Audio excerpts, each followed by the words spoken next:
I believe I'm making a screen recording here with QuickTime Player. So we're doing this on a Mac, obviously, using QuickTime Player. What else would be on?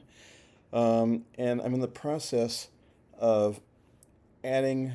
I did a video here, and you can see here on this part of the video, I had split the clip and I deleted the end part, and I'm adding this clip to the original clip. So it'll just go on, hopefully seamlessly from here to there. And that's great. But it's been doing this loading clips for a while now, so I brought up Activity Monitor. And here is Activity Monitor. Surprise, right? So here, look at this. Memory pressure. Now, we're on an M.2, or whatever they call it, M2 Apple Silicon, and it's only got 8 gigabytes of RAM and a 250 gigabyte hard drive.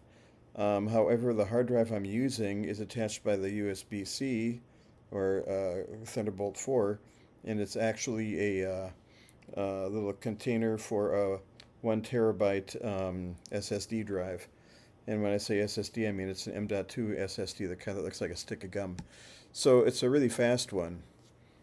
And what's happening here on the bottom, you see where it says swap used? And look at the other stuff. Physical memory, 8 gigabytes. All right? Memory used, over 7 gigabytes. Cached files, and cache means temporary holding location, of course, and that's not quite a gigabyte, so it's whatever they can stick on there, whatever they can do. And they're using a swap. Now that means the hard drive. They're using the hard drive as though it's RAM. We used to do this in the old days when we had spinning hard drives, and that's worse. It's a lot worse. So it's probably using the built-in hard drive here for a swap, which is ridiculous because there's, well, that's not so bad. If we go up on top here to where it says disk, let's look at the drive. Look at that. It's been doing some activity here. Reads in, writes out. All right, good. It's doing something. It's making some progress. I'm pleased. Maybe because I'm making this. Data read, data written. All right, but it doesn't say we're out of hard drive space. And I wouldn't mind having something a little bit more graphic that showed the hard drive usage. But that's not what we have this time, so that's that.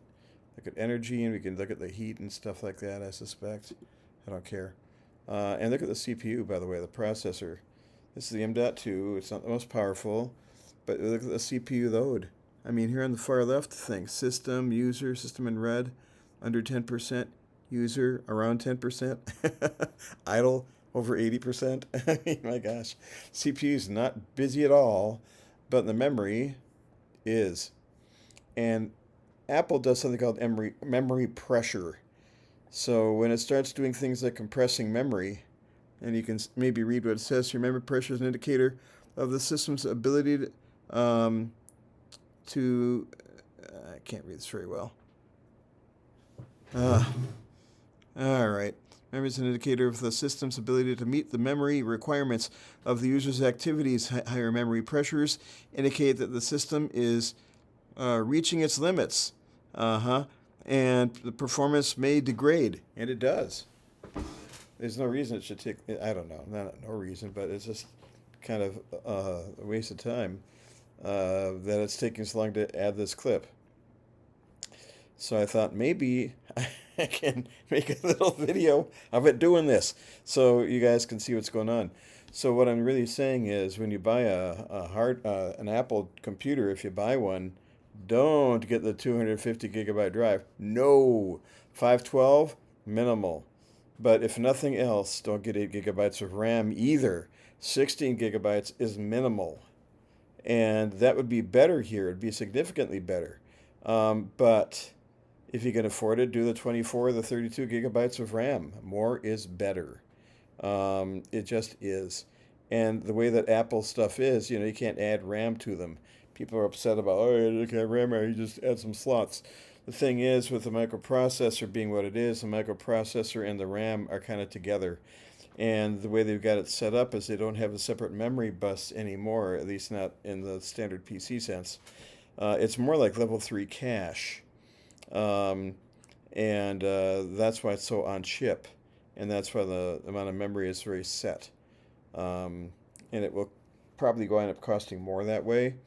but then again, Apple takes a big margin, so it is what it is. I'm going to finish this video right now, and that should be some good basic information for you. How do we end this thing? Oh, yes, on top we hit this little thing.